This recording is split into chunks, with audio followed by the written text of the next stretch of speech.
जय गुरु जी संगत जी। गुरु जी की सारी प्यारी प्यारी संगत को मेरा दिल से प्रणाम। संगत जी, गुरु जी सत्संग चैनल पर आप सभी का हार्दिक स्वागत है। संगत जी, गुरु जी कहा करते थे कि सत्संग करन वाले दा भी भला ते सत्संग सुनन वाले दा भी भला। संगत जी, आप हर एक सत्संग को शुरू से लेकर अंत तक जरूर सुने, क्योंकि हर सत्संग में आपके सभी सवालों के जवाब होते हैं। संगत जी, आज की सत्संग को शुरू करने से पहले हम मंत्र जाप करते हैं। ओम नमः शिवाय, शिव जी सदा सहाय। ओम नमः शिवाय, गुरु जी सदा सहाय। जय गुरु जी संगत जी, आइए हम सत्संग को शुरू करते हैं। गुरुर् ब्रह्मा गुरुर्विष्णु गुरुर्देवो महेश्वरा गुरुर साक्षात पारब्रह्म तस्मै श्री गुरुवे नमः। जय गुरु जी। जय गुरु जी संगत जी, लख लख शुक्राना मेरे मालिक का, मेरे महाराज का। संगत जी, आज हम गुरु जी की डिवाइन बुक दिव्य आभा के 20वें अध्याय का श्रवण करेंगे। संगत जी, हमारे गुरु जी महाराज बहुत ही दयालु हैं। जो भी भक्त अपनी कोई भी समस्या लेकर गुरु जी के चरणों में आया, वे कभी भी खाली हाथ लौटकर उनके दरबार से नहीं गया। उन्हें अपनी हर समस्या का समाधान गुरु जी के दरबार से ही मिला है।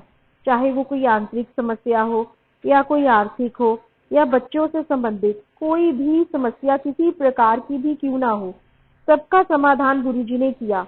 गुरु जी कहा करते थे कि सब लोग मेरे तो दुनियावी चीज़ां ही मंगन आंदे ने। कोई कहंदा कुड़ी दा ब्याह हो जाए, कोई कहंदा प्रमोशन मिल जाए, कोई भी मेरे तो असली चीज मंगन नहीं आंदा। संगत जी, असली चीज क्या है जिसके बारे में गुरु जी महाराज कहा करते थे? वो असली चीज है संगत जी, गुरु जी से गुरु जी को मांगना।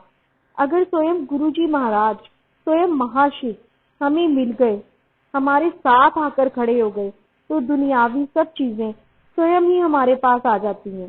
संगत जी, ये नहीं कि रब के साथ जुड़ने से, गुरु जी महाराज के साथ जुड़ने से जीवन में कोई समस्या नहीं आती।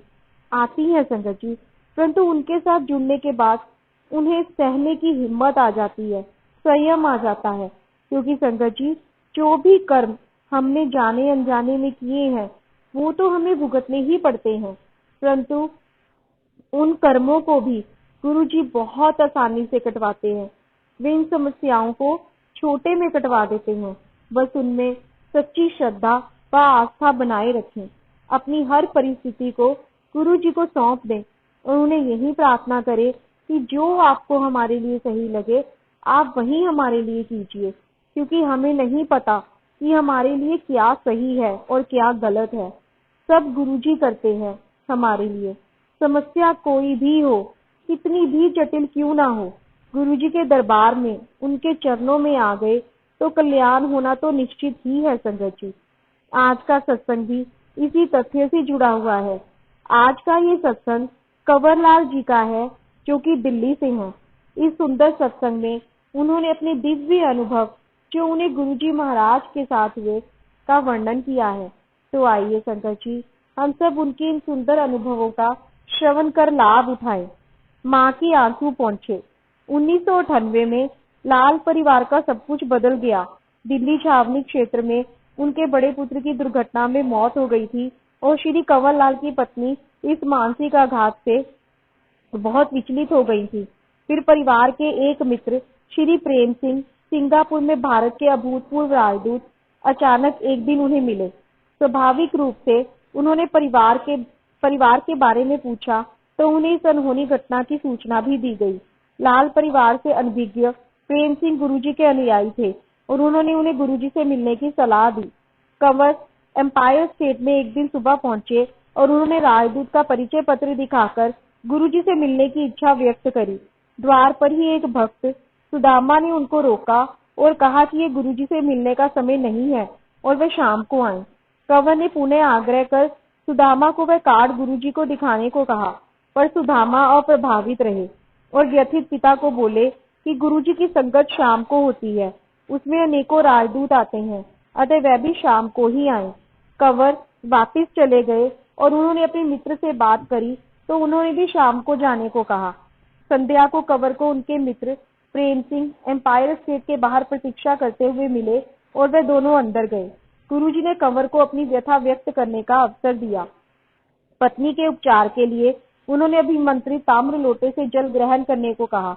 फिर जैसे सदा होता आया है, वह जल ग्रहण कर कंवर की पत्नी 15 दिन में ही स्वास्थ्य की राह पर चल पड़ी। उन्होंने रोना बंद कर दिया। उनका निम्न रक्तचाप सामान्य हो गया और उन्हें स्वस्थ प्रतीत होने लगा। मई 2000 में परिवार ने गुरुजी के पास आना आरंभ कर दिया। परिवार कुछ दिनों के लिए मनाली गया था। जब वे वापस दिल्ली आए तो कंवर को पता लगा कि उन्हें स्थानांतरित कर नया कार्य सौंप दिया गया है। अब उन्हें अंतर्राष्ट्रीय विमानपत्तन छोड़कर 15 जुलाई से नई दिल्ली में सीमा शुल्क भवन में बैठना पड़ेगा। सदगुरु के पास जाने पर उन्हें पुनः छुट्टी पर जाने का सुझाव दिया गया। यह घटना 24 जून 2000 की है। उस समय तक कंवर के मन में गुरुजी के लिए पूर्ण विश्वास जागृत नहीं हुआ था, ऐसा वह अब कहते हैं। उनकी अवहेलना करते हुए कंवर ने कार्यालय जाना आरंभ कर दिया। उसी सप्ताह सीमा शुल्क विभाग के 48 अधिकारियों के विरुद्ध कार्यवाही आरंभ कर दी गई। कंवर भी उनमें से एक थे। यदि उन्होंने गुरुजी का कहा माना होता तो उनका नाम नहीं आता। कंवर ने यह समस्या पुनः गुरुजी के समक्ष व्यक्त की तो सर्वज्ञाता ने उन्हें चिंता मुक्त रहने के लिए कहकर एक और समस्या की ओर उनका ध्यान आकर्षित किया, उनकी बेटी का विवाह। कंवर को संतोष तो नहीं हुआ, पर तथ्यों से स्पष्ट होता है कि उनकी चिंता निराधार थी। 48 नामांकित अधिकारियों में से 33 के विरुद्ध कार्यवाही हुई। सूची क्रम में कंवर और उनके नीचे के समस्त अधिकारियों का नाम नहीं लिया गया। तत्पश्चात उन 33 अधिकारियों पर अभियोग लगाते समय भी कंवर का नाम कहीं नहीं था। विवाह के लिए गुरुजी मध्यस्थ बने।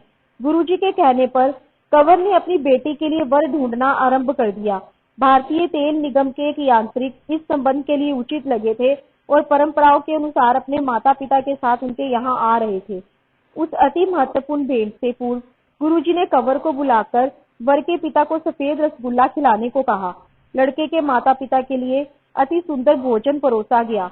उसके बाद पहले कंवर, फिर उनकी पत्नी और अंत में उनके पुत्र ने वर के पिता को रसगुल्ले प्रस्तुत किए, पर हर बार, जिसके कारण सदगुरु को ही ज्ञात होंगे, उन्होंने मना कर दिया। कंवर के परिवार को अब तक गुरुजी के तौर तरीकों से पता लग गया था कि कुछ बात अवश्य है। जब वे शाम को गुरुजी के दर्शन के लिए एम्पायर स्टेट आए तो गुरुजी ने संक्षेप में कहा कि गुलाब के पुष्प में भी कांटे होते हैं। परिवार समझ गया कि वह लड़का उचित नहीं था और उस ओर से भी मनाही आ गई। कुछ समय बाद एक और सुयोग्य लगता हुआ वर मिला। दिल्ली में कार्यरत एक न्यायिक मजिस्ट्रेट। वह घर पर कंवर की बेटी से आकर मिला और वहां से जाने के बाद कंवर को फोन पर कहा कि उसे यह संबंध स्वीकार है। साथ ही उसने अपने माता पिता की स्वीकृति भी लेने को कहा। लाल परिवार उसके माता पिता को मिलने उसके मूल स्थान पर भी गए, पर उनसे कोई उत्तर नहीं आया। एक दिन गुरुजी ने कंवर को फोन किया और अचानक ही पूछा कि दिल्ली में सबसे अच्छी चाट कहाँ मिलती है। कंवर ने उत्तर दिया कि उनकी जानकारी में सबसे अच्छी चाट शाहजहां मार्ग पर संघ लोक सेवा आयोग के भवन के कोने पर मिलती है। गुरुजी ने उन्हें वहां शाम 6:30 बजे पहुंचने के लिए कहा। 6:30 बजे गुरुजी वहां कुछ अनुयायियों के साथ पहुंच गए। चाट के आने पर गुरुजी ने एक प्लेट कंवर को देते हुए बेटी का विवाह निश्चित होने पर बधाई दी।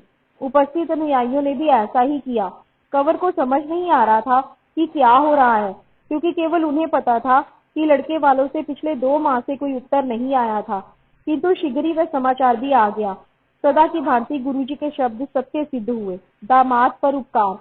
कंवर के दामाद विभागीय परीक्षा में एक को छोड़कर सब विषयों में उत्तीर्ण हो गए थे। यह उन्हें विचित्र लग रहा था। कंवर ने इसका उल्लेख गुरुजी से किया। सदगुरु ने उत्तर दिया कि उसे तो सब विषयों में उत्तीर्ण हो जाना चाहिए था और हो जाएगा। कंवर को लगा कि गुरुजी संभवतः किसी और की ओर संकेत कर रहे हैं, जिसने उनके दामाद की उन्नति में बाधा डाली है। शीघ्र ही उच्च न्यायालय के न्यायाधीशों के पूरे समुदाय ने उनके दामाद की परीक्षा की समालोचना करी। उसकी कार्यशैली और वार्षिक गोपनीय रिपोर्टों के आधार पर उसके पक्ष में निर्णय लिया और उत्तीर्ण घोषित कर दिया। पुत्र रक्षा। कंवर के पुत्र रोहित को गुड़गांव से बाहर सोहना पलवल मार्ग पर स्थित एपीजे यांत्रिक महाविद्यालय में प्रवेश मिलने के बाद वहां के छात्रावास में स्थान नहीं मिल रहा था। अपने एक पुत्र को दुर्घटना में खोने के बाद कंवर उसे प्रतिदिन 65 किलोमीटर दूर की यात्रा कराने में हिचक रहे थे, पर गुरुजी ने आश्वासन दिया। फिर जैसे नियति थी, उस दिन जिस गाड़ी में वह यात्रा कर रहा था एक ट्रक से दुर्घटनाग्रस्त हो गई। वाहन चालक एक आंख खो बैठा और अन्य सब छात्र भी घायल हुए। पर रोहित को, जैसे गुरुजी की इच्छा थी, एक खरोच भी नहीं आई। कंवर जब उस शाम को संकट में पहुंचे तो गुरुजी ने कहा कि उन्होंने उनके पुत्र की रक्षा की थी। गुरुजी की कृपा उसके बाद भी उस पर बनी रही। वह अपने तृतीय वर्ष में प्रवेश नहीं पा रहा था क्योंकि उसका प्रथम वर्ष के प्रथम सत्र का एक विषय शेष था।